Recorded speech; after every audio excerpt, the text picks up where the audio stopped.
Welcome back to today's video. Today is Tuesday, September 23rd, 2025, and today we are going to be talking about the state of Kansas and the Republican Party across the state, as some members of the Kansas supermajority seem to look to the future to redraw their congressional boundaries ahead of the 2026 midterm elections. For a bit of context, Kansas is a red state through and through. Donald Trump won this state by over 15 points in the last election cycle, racking up nearly 60% of the vote in the solid red state here. Kamala Harris just shy of 42% in a state with 6 electoral votes and 4 congressional districts here. Republicans routinely win about roughly 2/3 of the statewide vote in a multitude of elections, including on the presidential ballot.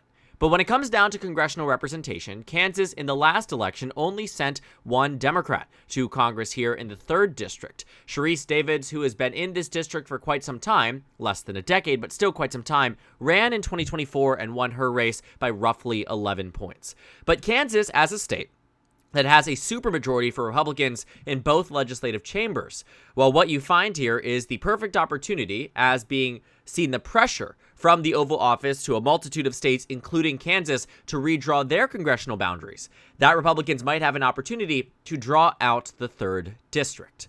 Now, based on what we've seen thus far, when it comes down to the state of Kansas itself, Republicans actually did try earlier on this decade to draw the Kansas map so that way the 3rd district would not be as lopsided in favor of the Democratic Party as it previously was. In the 2020 election, Sharice Davids won her race in that district by 10.1%, and the Republicans immediately knew that that would have to be a target for them in the future, especially given that they had such large advantages and majorities in the Kansas legislature. And so after they did the redistricting in the state, what they did was cracked Kansas City and made it so it was capturing in huge portions and huge suburban sprawl and rural sprawl too. You saw they were capturing in huge chunks of the city in order to mitigate Democrats having any advantage in the district like they had previously in the former map. But unfortunately for the GOP, Sharice Davids was far too popular for their redrawing ploy, where they turned the district that was lean Democratic into a toss-up that they were expecting in a 2022 type year, where you have an unpopular Democratic president, in this case President Biden, that the 3rd district might end up switching over to the Republican Party.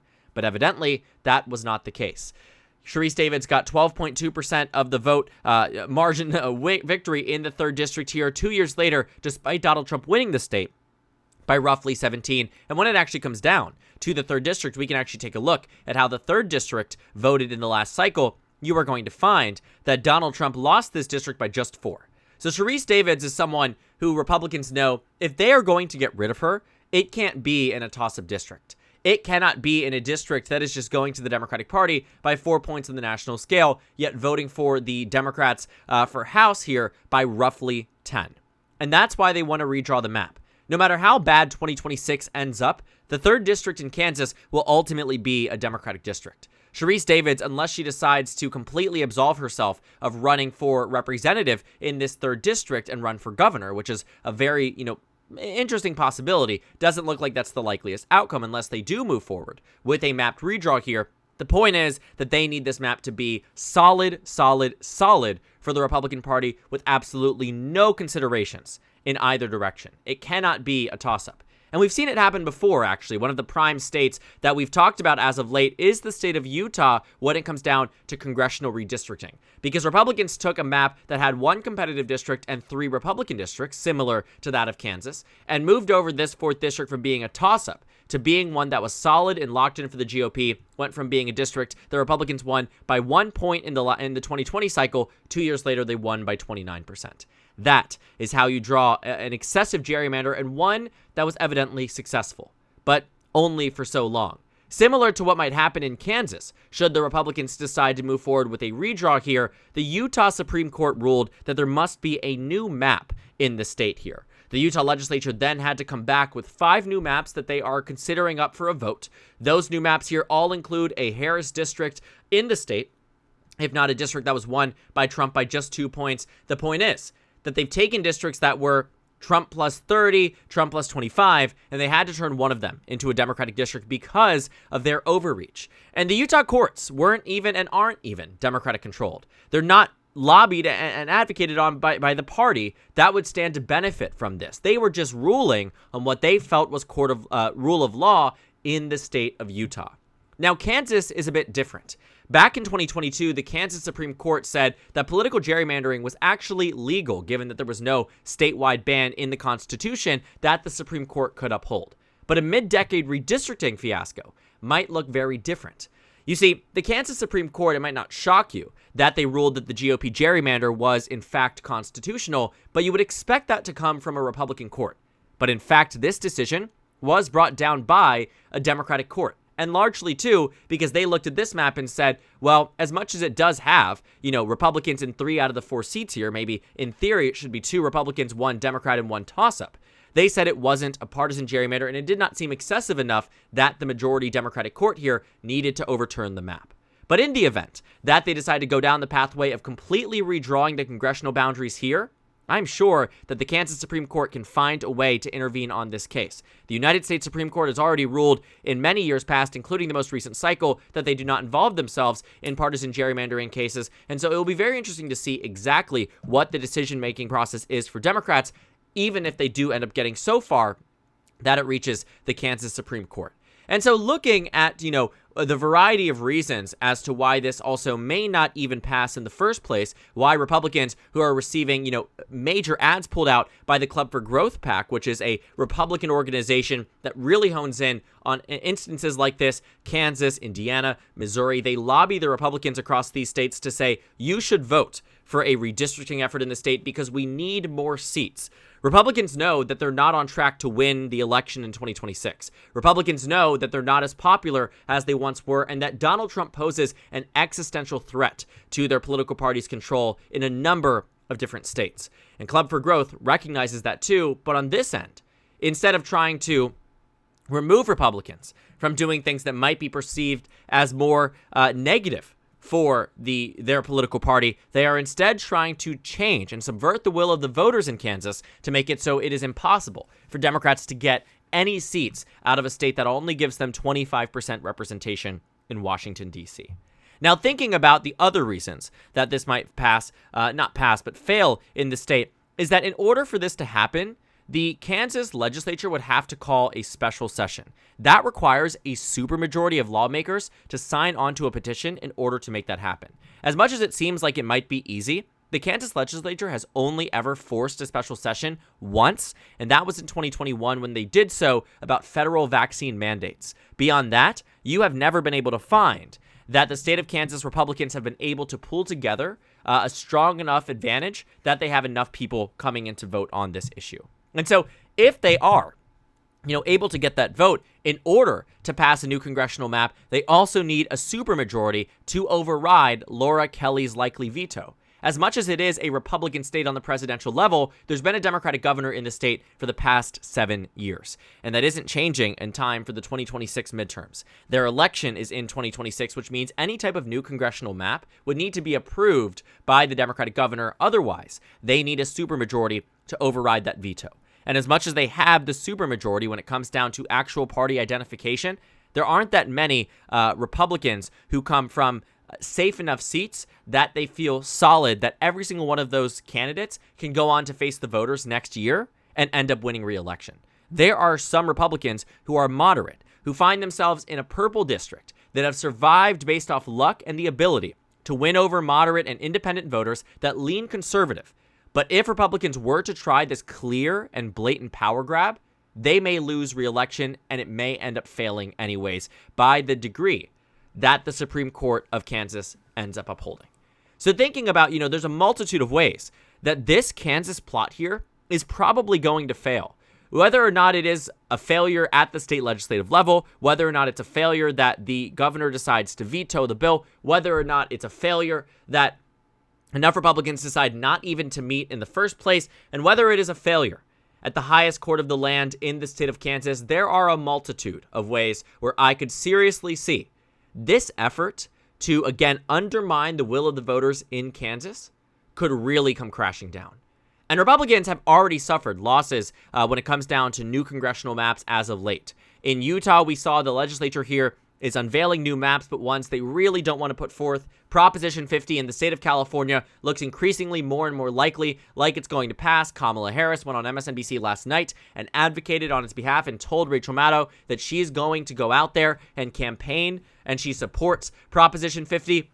There's a number of instances where we've come across, very interesting aspects of this redraw process that Republicans felt was going to be so smooth and so easy that have quickly found out that it will not be this smooth and it will not be this easy. And Kansas is no different. The Kansas State Senate president, though, released a statement saying the Republicans should redraw the maps here. Big reason for that is he's running for statewide office and wants to build out a name for himself. But the appetite doesn't seem as strong and as well-winded across these other states, state senators or state representatives, as much as it does at those who want to seek higher office and need the visibility and the name ID to get that far. And so although there is pressure, absolutely, from the White House to redraw the maps here, they didn't even go for it in 2022, which is another thing that Punchbowl notes, that when they had the opportunity to make this Kansas 3rd District even more conservative, they didn't. They left it there because it ran the risk of diluting the Republicans who felt that they needed more safe and secure districts. In 2018, it was the 2nd District of Kansas that almost ended up with Democrats winning an additional seat in the state. In 2016, these seats were all red. The 2nd District was plus 28. The 3rd District was plus 11. Fast forward, 2 years later, Kansas 2nd is won by just a point, and Kansas 3rd is won by 10. The big hesitation in 2022 wasn't that they liked Sharice Davids and wanted to throw her a bone. I guarantee you they would have drawn the map in a way had they had the opportunity. But they had the foresight to see that, like what they saw in 2010 when they redrew these maps for 2012, where Democrats did not have a fighting chance, all of these districts plus 37, plus 18, plus 31, plus 100. 2014, even more solid, 2018, 33, 36. 2016, solid. In 2018, it nearly blew all of it out of the water. Kansas almost had 2 Democrats representing them in the United States House of Representatives compared to just 2 Republicans. They knew it could never happen again. In 2020, the map got better. Jake LaTurner won here 14.5%. 2 years later, they redrew the map in a way that made it so the 2nd District was more locked in. But mark my words, let's say they tried to draw out the 3rd District, dilute some of this Democratic Party voting base. This 2nd District might end up in a position where it is competitive enough that Democrats could, in fact, shock the nation and win both. Because like what we've seen in the Utah legislature, their maps here that they are unveiling, it is very possible that if any of these maps end up implemented, of the 5, and the reason what the court had mandated was that there would be 1 safe Democratic district. Obviously, the GOP does not want to give them that. So what they put forth was a minor Democratic district and a less solid Republican district. But almost every single district that they have proposed is Trump plus 9 to 11 and Harris plus 2 to Trump plus 2, which means that if Democrats outpace and outperform like they did in 2018, when 75% of congressional districts swung by over 15 points to the left, including in a state like Kansas, it is very possible that looking at it for 2026, Democrats could win 2 seats in Utah. And if Republicans try it too in Kansas, there's a strong possibility that that happens as well. It's way too risky. There's a number of ways that this might fail. And even though Donald Trump himself wants Kansas to redraw the maps, there might be certainly some interest from some of his most loyal representatives and senators in the state that will make that public call out. But even in recognizing the own extent of their political power, Senator Roger Marshall, a Republican from Kansas who was elected in 2020 and is up for re-election in 2026, says it's easier said than done. Kansas has a Democratic governor who is going to veto the map. Do Republicans have enough for a veto-proof majority? So that would be quite an accomplishment to get that done. He's being real about the certain case and the certain instance right now in this state as to whether or not Democrats or Republicans have the political capital to block the bill or pass it. And right now it seems as if all signs indicate that if the Kansas Republicans want to go too far, they may get a few steps, but not before there are a multitude of blockades in every avenue, the judicial branch, the executive branch, the legislative branch, to stop this map from being implemented. And as much as the Republicans in Washington, D.C. want to see a new map in Kansas, it's very clear that it's a lot harder to do on the ground in this state for the 2026 midterm elections, and if anything, it would likely backfire on the mainstream Republican Party. So thank you guys so much for watching this video. Make sure to comment down suggestions below. Subscribe on the left if you haven't already, and check out the Instagram and Twitter. At the bottom left of the screen, there's also a Discord server for you to go ahead and join. On the screen, there's a video for you to watch, and then a playlist for my 2026 House election analysis videos. Again, thank you guys so much for watching, and I will see you all tomorrow.